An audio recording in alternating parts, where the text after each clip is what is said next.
Hello everyone, welcome to my channel Study Well E-Learning. Our topic today is tissue culture. Tissue culture का मतलब है कि हम plant के किसी भी एक छोटे पार्ट से पूरा प्लांट रीजनरेट कर सकते हैं. Okay, so regeneration of a whole plant from a small part of the plant. Okay, and this is done under strict environmental conditions. Controlled conditions में ये किया जाता है tissue culture. अब क्या था कि यहाँ पर एक साइंटिस्ट हैं जिनका नाम है हेबरलैंड. हेबरलैंड सेड कि प्लांट्स के पास कैपेसिटी है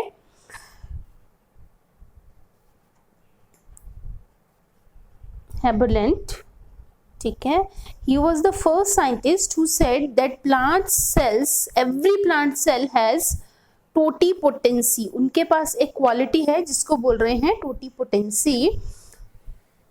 और इसका मतलब था कि each and every plant cell has the total potential. हर प्लांट के हर सेल के अंदर पोटेंशियल है कि वो एक पूरा प्लांट बना पाए. ओके, पूरा प्लांट रीजनरेट कर पाए. तो टिश्यू कल्चर में क्या करेंगे? We will be taking a small part, कोई भी एक स्मॉल छोटा सा पार्ट लेंगे प्लांट का, लाइक लीफ का एक छोटा सा पीस ले लेंगे, and this piece is this small piece can be this, only this much piece is there ना, दिस कैन बी कल्चर्ड. इसको हम कल्चर कैसे करते हैं? कल्चर मीडियम में एक पेट्री डिश पे एक टेस्ट ट्यूब के अंदर हम क्या करते हैं? We put some culture medium and then this tissue is grown in this culture medium. ठीक है, तो यहाँ पर ये टिश्यू ग्रो करते हैं and then there is what do we get? We get a whole new plant. पूरा plant हम इससे रीजनरेट कर सकते हैं. We can grow a whole new plant out of this. तो यहाँ हमारी जो पेट्री डिश है, this we will get a plant. Okay, तो ये चीज हम कर रहे हैं जिसको हम टिश्यू कल्चर बोलते हैं. और यहाँ पर जो हमने डाला है, what is that? That is culture medium. Culture medium के अंदर हम इसे ग्रो करते. तो it can be grown in a petri dish, it can be grown in a test tube, it can be grown in a small beaker. Okay, तो यहाँ पर Haberlandt 1902 में ही कह दिया था उन्होंने. He said this in 1902 that each and every plant cell has total potential to make a full plant. Okay, तो यहाँ पर टिश्यू कल्चर में हम समझ रहे हैं कि प्लांट के किसी भी पार्ट से, जो प्लांट का हम पार्ट ले रहे हैं ना, the plant part which is used in tissue culture, like here I have shown you this part of the leaf, a small part of leaf, it is being used. तो ऐसा part जिसको भी हम use करें, it could be root, it could be shoot, it could be embryo, it could be ovule, seed, कुछ भी हो सकता है, एंथर हो सकता है, ठीक है, एग हो सकता है, it could be any part of the plant. तो उस प्लांट पार्ट को जिसको हम ले रहे हैं and we are putting it, we are culturing it, okay, to grow a new plant. So इस प्लांट पार्ट को हम बोलते हैं एक्सप्लांट, क्योंकि हमने इसको प्लांट से निकाल लिया, अलग कर दिया. ठीक है, सो ये कुछ भी हो सकता है, stem, root, shoot, apical bud, apical meristem, axillary bud, कुछ भी हो सकता है. ओके, एंथर्स भी हो सकते हैं इवन. तो यहाँ पर जब हम टिश्यू कल्चर करते हैं तो हमें क्या चाहिए होता है? We need an explant, then we require a culture medium. अब जो कल्चर मीडियम होगा वो कैसा होगा? कल्चर मीडियम कंटेन करेगा नेचुरली, अगर हमें यहाँ पर प्लांट का एक टिश्यू ग्रो करना है, उससे नया प्लांट बनाना है, तो हमें इसको नरिशमेंट देना पड़ेगा. इसका मतलब हमें कल्चर मीडियम में एक एनर्जी का सोर्स डालना पड़ेगा. ठीक है, तो कल्चर मीडियम के अंदर जनरली हम सोर्स ऑफ एनर्जी देते हैं, और ये एनर्जी सोर्स जो हमारा है, this is usually it is sucrose. ठीक है, इसको हम सोर्स ऑफ कार्बन भी बोल सकते हैं. Then we also require other some minerals जो प्लांट को चाहिए अपने लिए नए सेल्स बनाने के लिए. ठीक है, कुछ विटामिन चाहिए, फिर क्या चाहिए?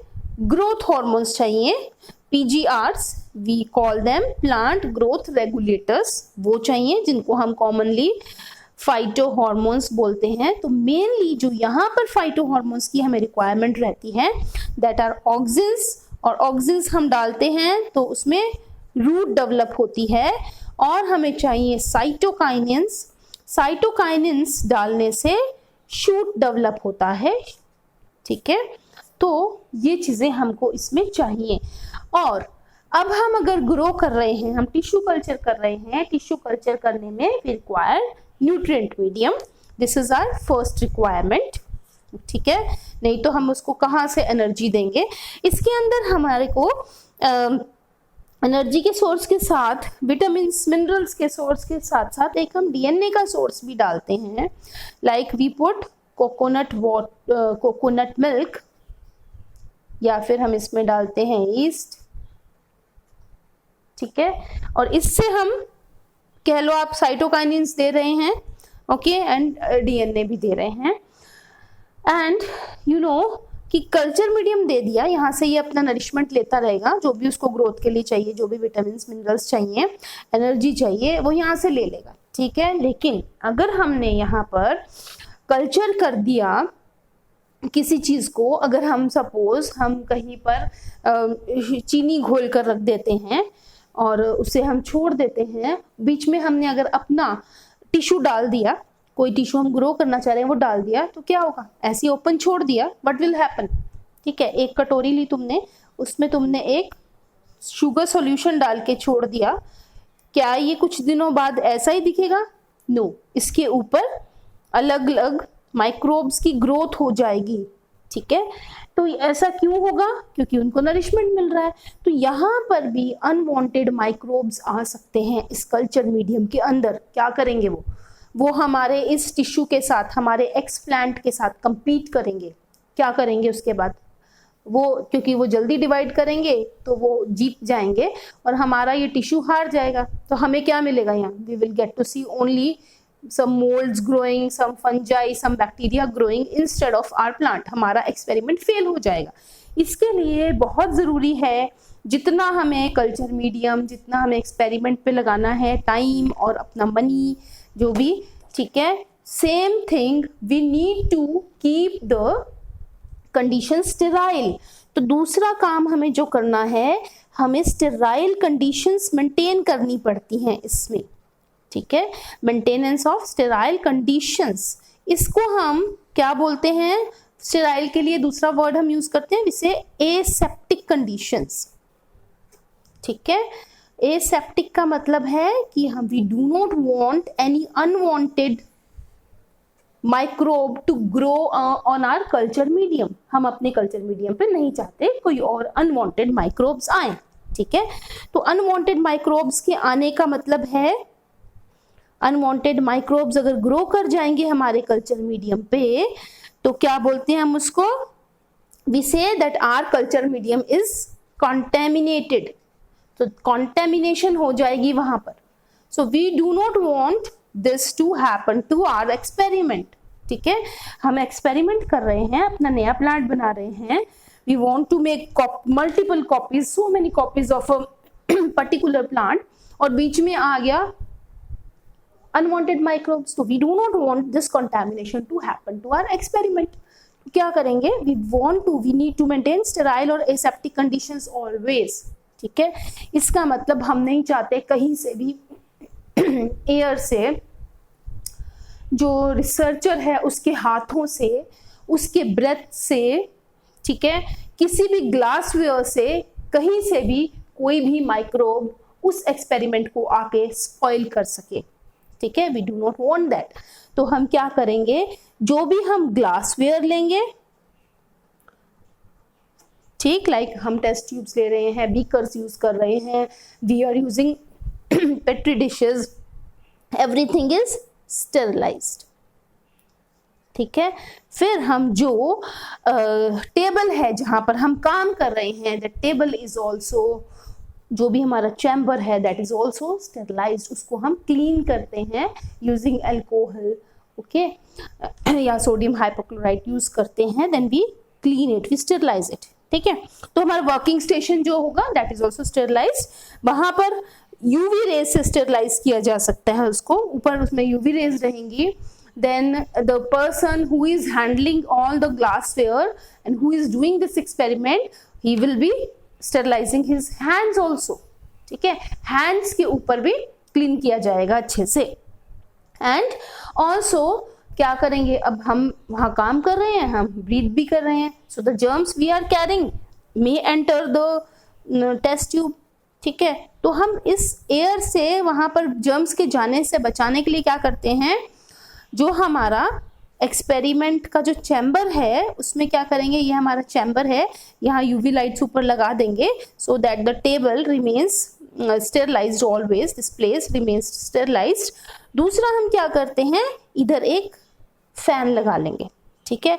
और ये जो फैन होगा ये एयर को बाहर की तरफ फेंकता रहेगा ताकि हम ब्रीथ कर रहे हैं वो एयर अंदर नहीं जाए, हमारे एक्सपेरिमेंट्स को स्पॉइल नहीं कर पाए, ठीक है। So everything is sterilised, glassware, then also explant is also sterilised, ठीक है। दिस इज ऑल्सो स्टेरिलाइज्ड, इसको यूज करके, अल्कोहल यूज करके इसे भी स्टेरिलाइज करेंगे ताकि कोई जर्म इससे ही एंटर ना हो जाए, ठीक है। तो we have to, this is very important to maintain sterile condition. जितना टाइम हमें एक्सपेरिमेंट में लग रहा है उतना ही टाइम हमें लगता है स्टेराइल कंडीशंस को मेंटेन करने के लिए। So there is a special chamber for doing all this, इसको लैमिनर फ्लो भी बोलते हैं क्योंकि इसमें एयर फ्लो होती रहती है कंटिन्यूअसली, यूवी लाइट्स होती है यहाँ पर। एंड तो this is also very important. तीसरा काम जो इसमें करना पड़ता है वो होता है कि जो कल्चर मीडियम है हमारा, जो हम कल्चर मीडियम बनाते हैं उसका एरेशन, उसके अंदर एयर आती रहे, ठीक है, एरेशन ऑफ कल्चर्स। तो ये भी हमें काम करना पड़ेगा। लाइक हम जो कल्चर मीडियम बनाते हैं ना, हम उसमें एक चीज और डालते हैं, ये जो कल्चर मीडियम होता है usually it is in the form of a gel, ठीक है। और इसके लिए इसमें अगर डाला जाता है जो एल्गी से मिलता है, अगर जेल बनाता है, इसको जेल होने से क्या बेनिफिट है, सॉलिड होगा तब भी प्लांट उसके अंदर इजीली ग्रो नहीं कर पाएगा, पेनिट्रेट नहीं कर पाएगा, ठीक है। और अगर ये लिक्विड होगा तो ब्रीदिंग प्रॉब्लम होगी रूट्स को, okay. So that's why it is kept semi solid, ना तो ये लिक्विड है ना ही ये सॉलिड है, सेमी सॉलिड अगर जेल लाइक रखते हैं इसको, इसमें प्लांट ग्रो करता है। इसको हम अगर स्लांटिंग वे में रखते हैं, मीडियम को डालते हैं, थोड़ा टाइम के लिए सेटल कर लेते हैं मीडियम को ताकि इसको सरफेस एरिया बढ़ जाए। और कल्चर्स को फिर और क्या करते हैं, अगर के साथ साथ इसको स्टर किया जाता है, कल्चर्स को हम स्टरिंग करते हैं, स्टरिंग ऑफ कल्चर्स, जो भी हमारे कल्चर जिस भी चीज में पड़े हुए हैं हमारे, ठीक है। या तो उनको ऑटोमेटिक स्टरिंग से करते हैं या फिर उनको पीरियोडिकली मैनुअली स्टर किया जाता है ताकि उसमें प्रॉपर एरेशन होती रहे, ठीक है। तो ये चीजें इंपॉर्टेंट होती हैं टिश्यू कल्चर करने के टाइम। देन ये जो टिश्यू कल्चर है इसमें हम कुछ भी कल्चर कर सकते हैं, वी कैन कल्चर लीफ और एनीथिंग। लेकिन इसमें एक चीज मैं तुम्हें सिर्फ वैसे बता रही हूँ कि अगर हम if we want to make haploid plants तो हम कल्चर करेंगे anther. If we culture anthers then we can make haploid plants. और हैप्लॉइड प्लांट्स बनाने से क्या होगा कि जो भी म्यूटेशंस होंगी उनके अंदर वो एक्सपोज हो जाएंगी और म्यूटेशंस स्टडी में ये हेल्पफुल होते हैं। तो ये एक special type of tissue culture है which is anther culture, okay. तो इससे हैप्लॉइड प्लांट्स बनते हैं क्योंकि एंथर कल्चर करने से पूरा एंथर अगर हम कल्चर कर देते हैं देन जो उसके अंदर पोलन ग्रेन्स हैं वो अपने आप नया क्या बनाने लगते हैं, दे मेक एम्ब्रियोज। सी जब हमारा ये है ना, see we have cultured something, what will happen after some time.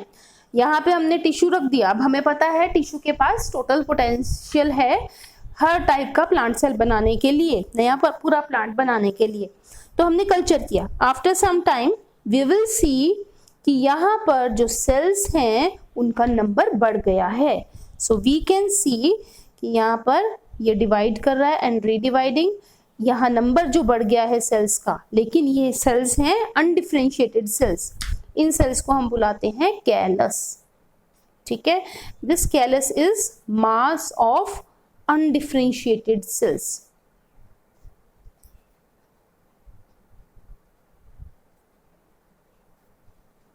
ठीक है, फिर इन सेल्स को हम क्या करते हैं, अलग अलग करके अलग अलग कल्चर में भी शिफ्ट कर देते हैं, where they grow into new plants. Plus हम ऐड कर देते हैं प्लांट ग्रोथ रेगुलेटर्स।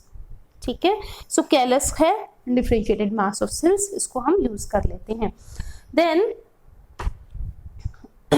यहाँ पर क्या बन जाते हैं, नए प्लांट्स में ग्रो कर जाता है। ठीक है, अच्छा नेक्स्ट वी हैव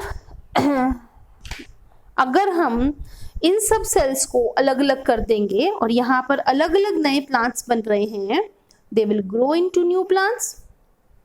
ठीक है, तो सोचो हम कितने ऐसे प्लांट्स ग्रो कर सकते हैं फ्रॉम दीज सेल्स। यहाँ पे थाउजेंड्स ऑफ सेल्स बन जाएंगे, we can make thousands of plants and that too in a very less time. So this way we can quickly multiply the plants. तो multiplication जो होगा, कोई हमारे पास सुपीरियर क्वालिटी का प्लांट है, हम उसे क्विकली मल्टीप्लाई कर सकते हैं, और इस मेथड को बोलते हैं हम micro propagation. This is called micro propagation. ठीक है, क्योंकि यहाँ पर जो हम प्रोपेगेट करते हैं प्लांट्स को, these are very small plants and they grow from the explant। तो यहाँ पर इसको माइक्रो प्रोपेगेशन कर रहे हैं। इसके क्या एडवांटेज हैं, ये बहुत क्विक है, और दूसरा एडवांटेज है इसका कि जो प्लांट्स यहाँ पर ग्रो होंगे वो इस प्लांट की, जिससे हमने एक्स प्लांट लिया है, उस प्लांट की एग्जैक्ट कॉपीज होंगी। तो यहाँ पर क्या होगा, पेरेंटल कैरेक्टर्स कंजर्व रहेंगे। ठीक है, तो कंजर्व करने के लिए, यानी कि हमको अगर क्लोन्स बनाने हैं, we can make clones, clones are made, we can make clones of a superior plant. Easily हम क्लोन्स बना देंगे using this method and that too quickly. ठीक है, नॉर्मली हम क्या, नॉर्मल अगर हम करते हैं उसको ग्रो करवाते हैं तो that takes lot of time, उससे बहुत क्विक हो जाता है माइक्रो प्रोपेगेशन। साथ ही वो पेरेंटल कैरेक्टर्स को प्रिजर्व करता है, और इसमें एक बेनिफिट और है, if the plant is affected by a virus, अगर वायरल अफेक्टेड प्लांट है, उस प्लांट में पूरा प्लांट अफेक्ट हो जाता है। सिर्फ कौन से सेल्स हैं जो नए नए बनते रहते हैं, कौन से टिश्यूज हैं जो नए प्लांट्स बनाते हैं, ओनली द मेरिस्टेम्स। ठीक है, मेरिस्टेम्स जो होंगे दे रिमेन फ्री ऑफ वायरसेस, उनके अंदर वायरस का अटैक नहीं हुआ, क्योंकि अभी उन्होंने नए सेल्स बना दिए बार बार। तो meristems they remain free of viruses. तो ऐसे में हम क्या करेंगे, if we want to make, अगर हमें ऐसा एक प्लांट है जिसके ऊपर वायरस ने अटैक कर दिया, पर ये प्लांट बहुत सुपीरियर क्वालिटी का था, तो हम क्या करेंगे, हम इसका मेरिस्टेम कल्चर कर देंगे।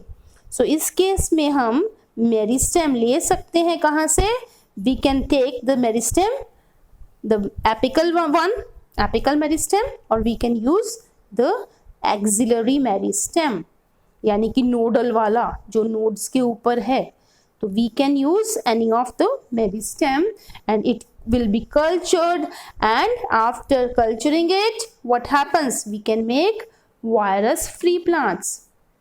We can culture virus free plants from a plant which was infected by a virus.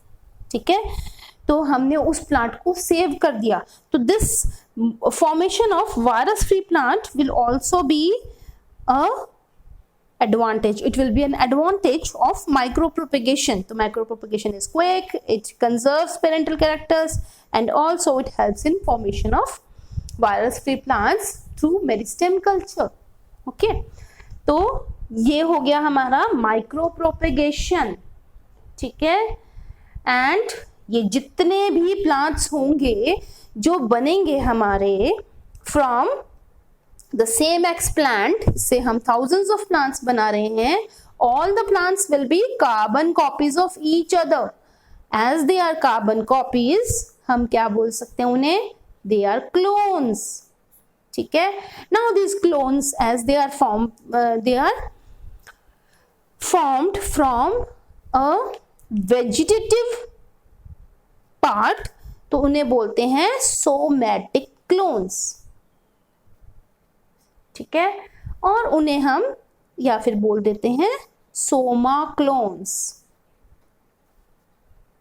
ठीक है, क्योंकि यार ये जेनेटिकली मॉर्फोलॉजिकली बिल्कुल सेम होंगे to the plant from which explant is taken. इसके साथ ये कार्बन कॉपीज होंगे और जेनेटिकली मॉर्फोलॉजिकली सेम होंगे, एक दूसरे के ये क्लोन्स होंगे, and they are because they are developed from somatic tissue, so they are soma clones, somatic clones और सोमा क्लोन्स, ठीक है। और इसके बाद हमारे पास एक छोटा टॉपिक बचता है somatic hybridization, that we will be doing in the next video. So thank you for watching, please do subscribe and do share the video, do like also, okay, thank you, goodbye.